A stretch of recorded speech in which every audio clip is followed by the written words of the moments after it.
من النهاردة مش هتشتري سندوتش برجر فراخ تاني من برا. هوريكي اسهل طريقة ممكن تعمليها بيها. مكونات عندك موجودة في البيت وكمان صحية، وهتكوني ضامنة نظافة الشيء لاني عاملاه بايديكي، وهيفرح بيه اطفالك في البيت لان هيكونوا حواليكي انت وبتنفذيه. تابعي معانا الفيديو من قناتكم صناعة السعادة الام كيان. نسمي الله ونصلي على الرسول عليه افضل الصلاة والسلام. اول حاجة عندي نص كيلو صدور مغسول ومشطوف متنقع، هنقطعه مكعبات. عندي بصلة وفلفل اخضر وفلفل احمر، وعندي توم،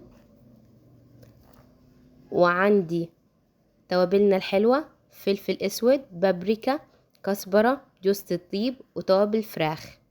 وعندي معلقتين من البقسماط هاخد منهم على قد محتاج. وعندي نص كيلو صدور هعمل بيه شاورما في نفس الفيديو. هبتدي اول حاجة بالشاورما.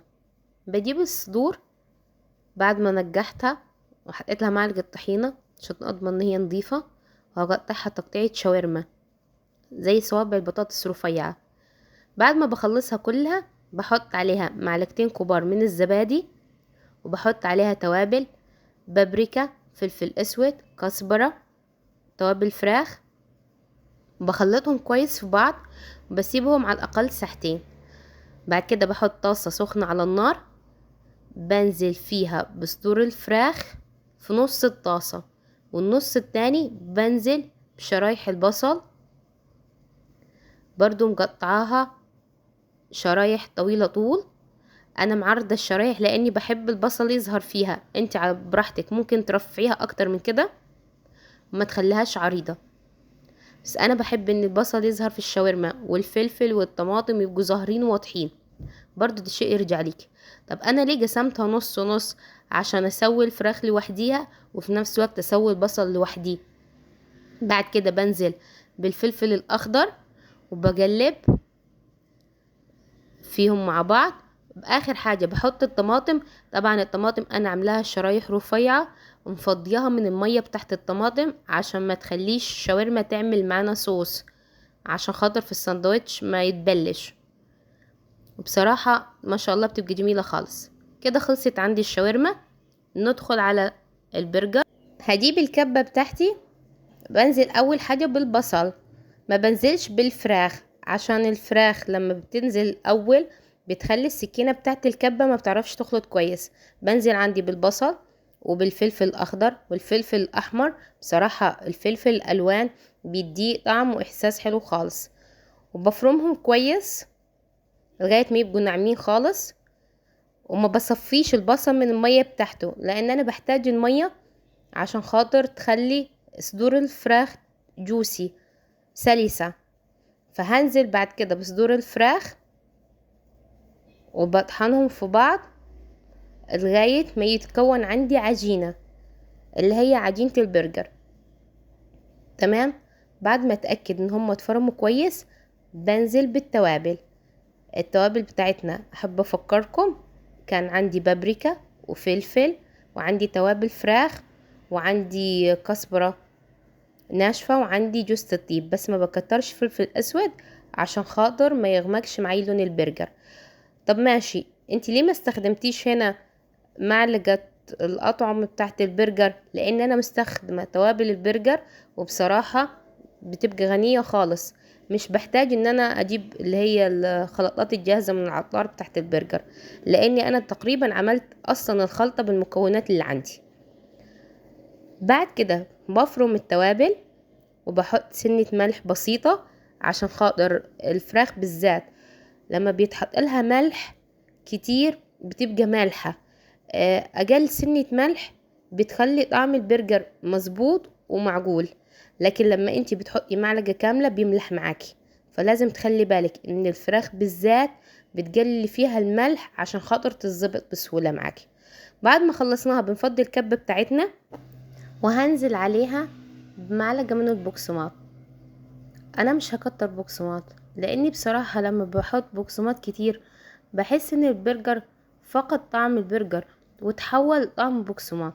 الناس اللي بتقولك زود بقسماط عشان تزود الكمية، طب ماشي هتزود الكمية بس الطعم مش هيبقى حلو، او هيبقى عبارة عن طعم بقسماط وتوابل.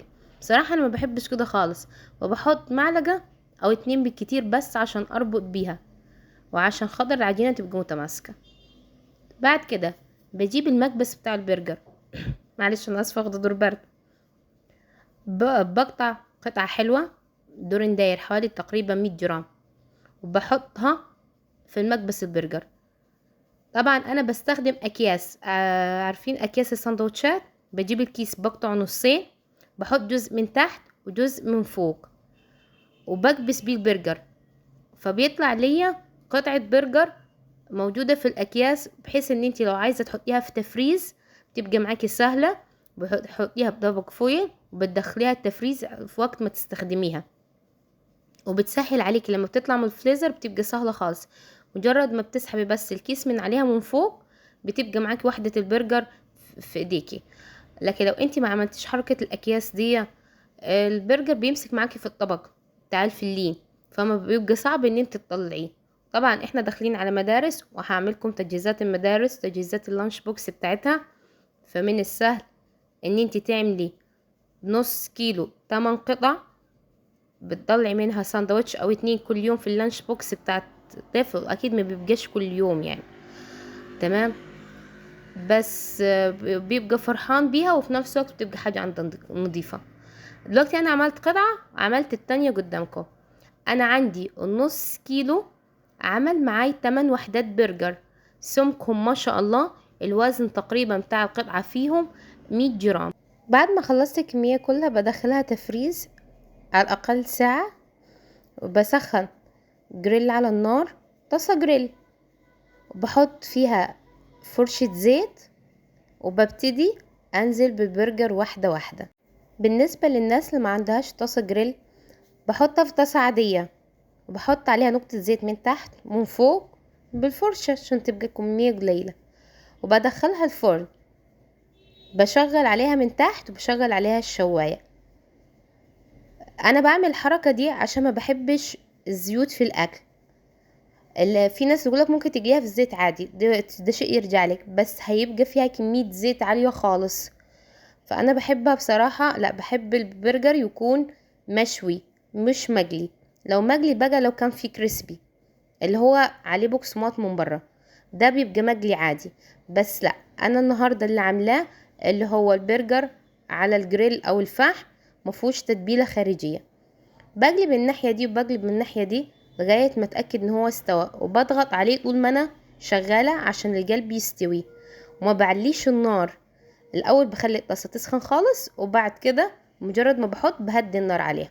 في نفس الجريل بجيب العيش، انا عندي هنا عيش ماك بتاع فريش تبارك الرحمن، تحفه بصراحه.